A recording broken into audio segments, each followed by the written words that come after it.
Okay, good morning. It's a beautiful day. The sun is shining and I have a nice new barn. We have a lot of stuff to do. We have like 12 chicks that have been stinking out my basement for the last 2 weeks. So I wanted to get them in here. We're gonna eventually build some stalls and put some chicken wire on the bottom, and then the chicks can go in there because we're gonna be hatching more, hopefully, as these are dual purpose birds. So we can have some meat birds finally. But for the time being, as they're growing, they need to stay in the barn. So I do not have enough money to buy rubber mats because rubber mats are expensive as heck. I want to get them, I will get them, but as of right now, I cannot. So we are going to do something a little more interesting. Something I've seen like people do with like bunnies. So hopefully this will work. But we have some old, I guess it's linoleum flooring. It's not old, it's in the package, but it's left over from projects we've done in the house with the floors in the office and Waylon's bedroom. So I'm gonna use those and I'm gonna put them down for underneath. At the moment, it's just a larger crate for the chickens. Eventually we'll put some cattle panels up and do some stalls in there. But for now, it's the crate, it's just more room. They're getting bigger already. They're gonna be too big for the tote that they're in. So I'm gonna put the floor down today so that I can get some, because I don't want like them crapping on my nice clean floor. I like to sweep. And it's just gonna make it easier for me to clean out and things. So we are gonna do that today. Waylon is gearing up to come out as well. So let's get to it.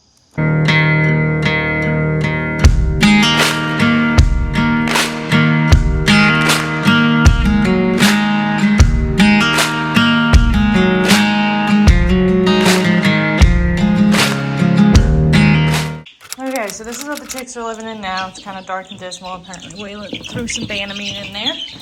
And it's easy for them to screw the water up and stuff. So we're gonna move them into here. And we're gonna put this floor down. So these 3 pieces aren't waterproof. I think there's maybe 4 other pieces in there that are. So I'm gonna put the 4 pieces that are waterproof down first. And then we're gonna put these down kind of around it so they have less chance of getting moisture on them. Right, bud?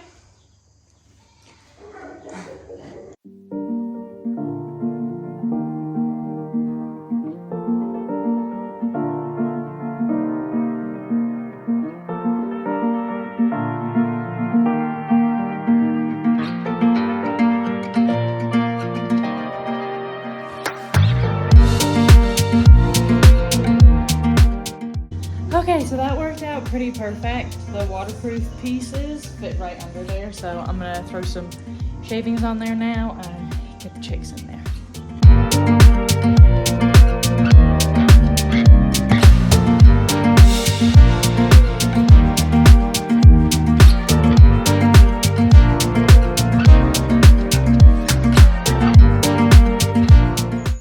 All right, so the chickens are in their new spot and they'll stay there for a couple weeks until they get bigger, and then hopefully we should have stalls in, so then they will fully grow out in here, and then we'll move them over into the chicken run that we will be building. We're gonna be spending a lot of time outside. Tyler is outside doing some work on the little mini bikes that he has. Waylon's already getting ready with the syringes, are gonna do some deworming with a couple of them, some red cell, because they're looking a little anemic. So we just wanna get that cleared up. So yeah, you guys are gonna come along and spend some time in the barn with me and Waylon and our new pegboard. Are you not obsessed with this? Because I am. I got some more syringes to fill up in there. I'm gonna maybe do some labels for it. Maybe today, I don't know, we'll see. So yeah, let's start rounding. I'm actually gonna put some fence up first and get the dairy goats out, and I'll tell you why in a little bit.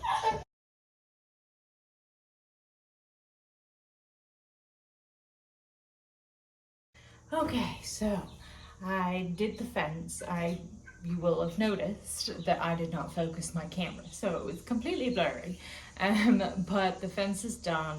I turned it on and put Molly and Ethel out there. Within 2 minutes, they busted out the fence because somewhere it's shorted, or Tyler said he thinks that it might not be connected. So anyway, need to figure that one out. So my biggest reason for needing to get the girls that at least I'm milking out onto the grass but keeping them contained is because milk production has plummeted. In the last week, I don't know what's happened. I basically put it down to 2 things. One, they ran out of alfalfa pellets, so they were out of alfalfa for like 2 feedings. And then 2, they had a big round bale out there and they chowed that down in like a week. But they had a constant 24 access to food. Normally they have, I give them hay every day, but they don't have it like 24/7. So they'll go a couple hours without it. I'm thinking, because they've been on alfalfa now for a couple of days and nothing's changed, so I'm thinking it's got to do with the fact that they're not eating as much hay. And the hay that we have out in the field is not super high quality, so there's that as well. But I built the fence, Molly and Ethel busted through it, which is pretty typical. So I gave up on that for today. It's getting a little too warm for me to want to deal with that. So that's the first thing. Second thing that we have been dealing with, and this is something that all goat owners are going to deal with. All goats have intestinal parasites. Parasites are a difficult thing to eradicate, and the more frequent that we deworm our animals, the more frequent we're gonna have issues with parasites becoming resistant to the dewormers. So I'm really cautious when it comes to deworming. I try and hold off for as long as possible, because I don't want to have my goats develop any kind of resistance to parasites, but we may have that issue, I don't know. So I pulled in Lily because she was not looking too hot to me, and she's one of my milkers. And I'm just gonna show you guys why I pulled her in and how I know that she probably has a heavy load of parasites and she needs treatment. Okay, so here's our girl Lily. She is a Nubian. She is the most difficult animal I have ever had to keep weight on. She really struggles to keep weight on. As you can see, she's been out on hay and grass all day, and she's quite ribby and not looking fantastic. She has looked a lot better over the last month, I would say, but she's struggling a little bit. So I'm gonna bring you guys in closer so that you can see what it is that indicated to me why she was, oh, there's a giant horsefly in here. How I figured out that she was pretty heavy and parasite load and what I did to treat that. So to tell, when you lift their eyelid down, she is pretty pale. So she's not dead, but she's pretty pale, and I've been checking her over the last few days and she just plummeted like within the last 24 hours. So we went ahead and did some deworming, and I also gave her some red cell, which is an iron supplement. She'll be getting that for the next few days. I already gave it to her this morning, so I'm not going to give it to her again, but I might get a video of me giving it to her later on. She's had that today. I will give her some B12 as well, which is an injection that just kind of helps bring the mood up, because you can tell she's just not feeling too hot. It's getting warmer, so there's that too. But hopefully we can get that figured out so that we don't have, because I have lost many goats to parasites. It's a learning process. I know about parasites, but goats are heavy into parasites. Okay, so next to get a look at is Willie. Here he is. So this is my little dinky Willie. He looks like crap 24/7.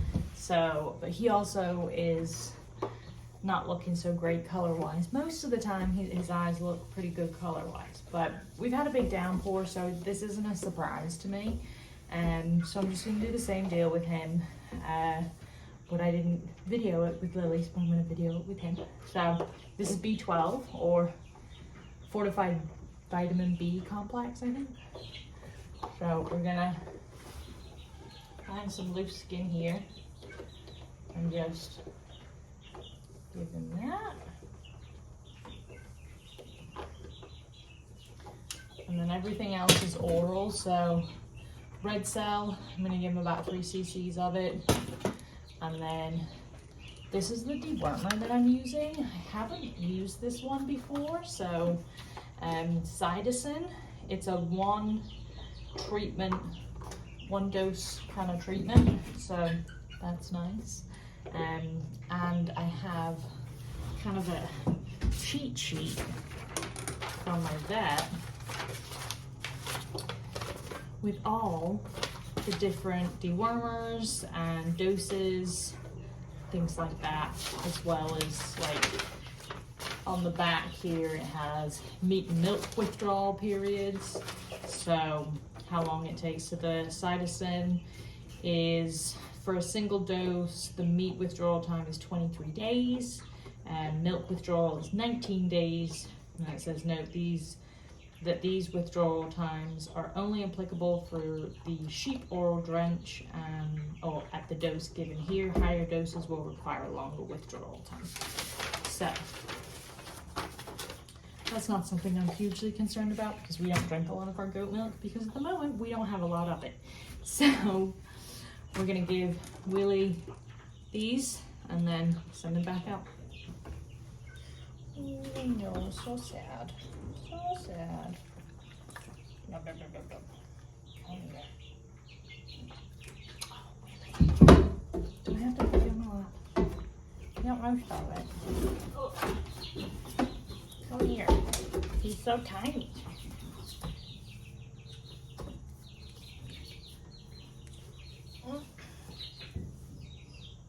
He says, I'll just snuggle you instead. I know, buddy. It's gonna make you feel better. Not that you are acting like you don't feel good. Really.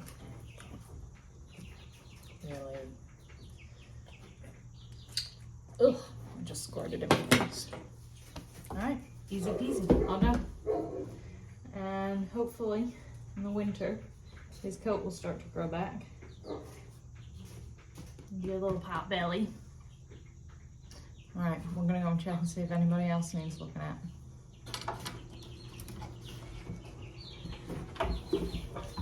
So this is Snickers. We got her from a friend, and she had a miscarriage when we first got her. She was probably here about a month and she miscarried with twins. So that was the first birth of the season to kick things off. Since then, I've really not put my hands on her. I've just kind of let her recover.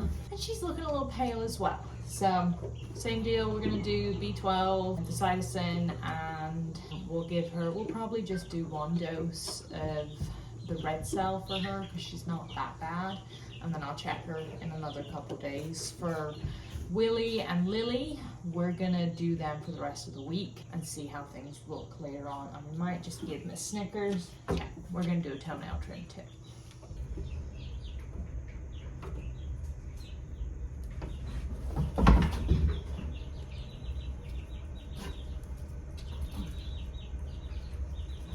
Okay, so that is everybody. I checked everyone else over. The rest of them look good. A good color. I'll show you up here what like a good color looks like. So they call it the Fumantia, I think it is, Fumantia score, and I believe it's like a 1 to 5. But I'll put an image up here of what like worm and yeah, you're okay. Kind of deal. And it's something you want to get into a routine of, checking your goats regularly, and that's going to give you a good idea of whether they need to be dewormed, whether you can hold off, or if anything else is going wrong. Sometimes it's not always parasites. Sometimes they are just sick with something else, if they have listeriosis or they have some other kind of disease, condition, something going on. it's always good to check, along with checking temperatures. I just know for a fact that there's nothing else going on with these guys other than the fact that they are in a space that is too small for the amount of goats. It's not a small space. They cohabitate really well together, but in order to keep the parasite load down, it is too small of a space. I believe what I read was that they need 1 acre for 2 goats. So it's 1 acre for 2 goats is the amount of grassland and pasture that a goat needs in order to stay healthy and keep a healthy amount of parasites. So with that being said, we don't have that much land and we have quite a few goats. So we're managing, we're figuring it out. So I'm gonna bring the dogs in and give them a quick brush because they are shedding like crazy. And then we're gonna call it quits for the day. So off we go. Let's get the doggos.